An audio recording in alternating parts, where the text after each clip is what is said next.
This is Nate G209 to Help It Back and Better. Y'all know what it is. Another one coming at you. It's July 2nd, probably about 7 o'clock p.m., just getting off of work, look like crap, tired as heck, but, trying to keep this content coming at you. First, hit that like, hit that subscribe, hit that channel if you want to help out.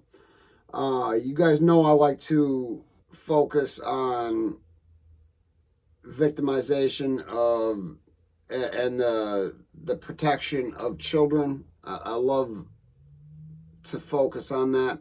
I'd like to guide children or young adults, young teens that are headed down the wrong path into the right path, and also those kids that have been victimized, encourage them to speak out, and the person that victimized them had victimized them having repercussions of that. That's just a portion. I talk a lot about my experiences in prison, which I'm going to be retelling some of my prison stories because I just feel to myself that I've gotten a lot better at telling these stories. And to keep you interested, I'm definitely going to be retelling some stories. But today is not going to be a very long video. It's just a short one before I eat dinner, catch my shower, just to wake up in 7 hours and do it all over again. July 1st, just as many states do, new laws go into effect every single year. And yesterday, over 750 or roughly 750 bills were passed in Indiana. Senate Bill number 12, I haven't even read them all yet, but I was just breezing through and I noticed something that pertained to those people, those monsters. And although it's not like Florida has passed the bill on unaliving these pieces of crap, but Indiana's taken steps to protect our children, a little bit more. They could definitely do some more, but this is a very large step in it's a very, very small step in a very long journey. But even though a small step, it's a large step at the same time.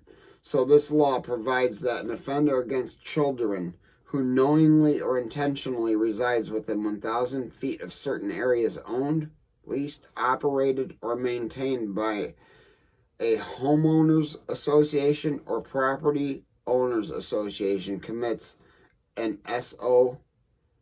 residency offense. If they live within 1,000 feet of a child knowingly, they're committing a felony. Now, it's just a level 6 felony, but if you're already a convicted felon, welcome to Indiana. You got that mandatory minimum. And if you're convicted of a felony, you must serve time if you're convicted of another. And I got some plans. There's too many people in this neck of the woods. 1,000 feet.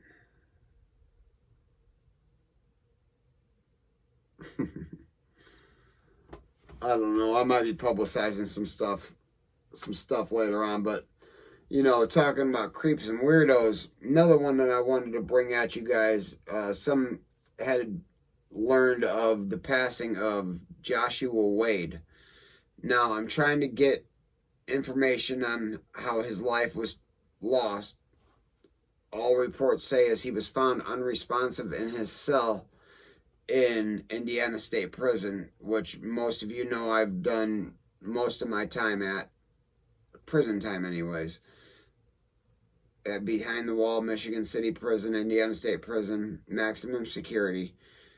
while I was there, I'd met a lot of creeps. Many I did learn what they had been convicted of, but even more so, not only did I not learn, I really didn't want to know.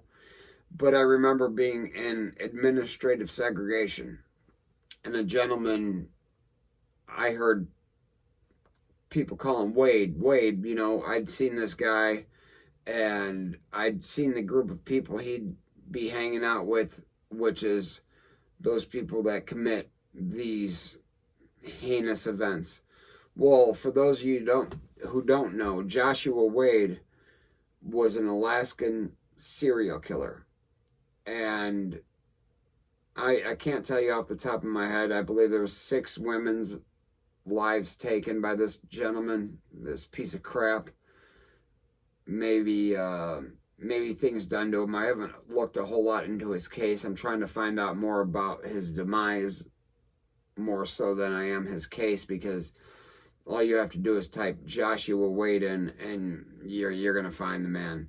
But I'll tell you one thing: that guy was not living a horrible life at all. He had friends. Granted, they're creeps, they're weirdos, but they stick together, and there'd be groups of them. And he was moved to Indiana State Prison,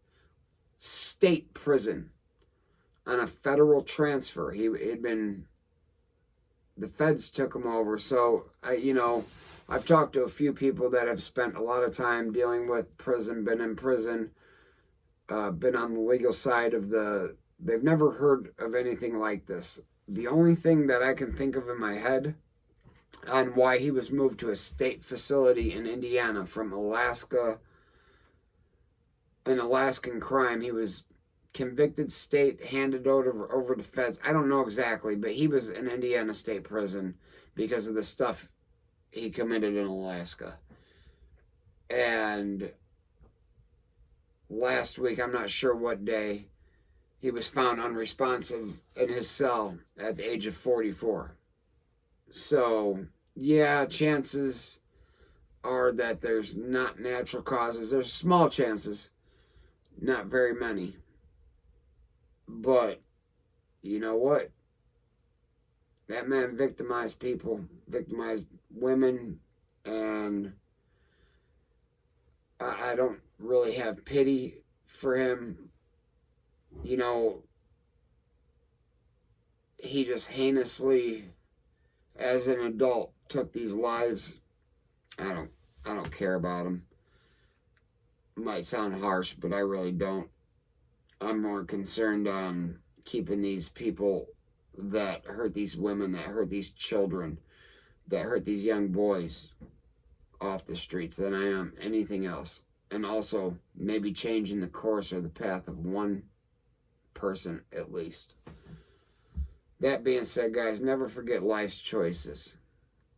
Don't forget to hit that like, hit that subscribe, hit that channel if you want to help out. This is Nate G219 signing out. And hey, if they ain't hating it, you ain't making it. Deuce.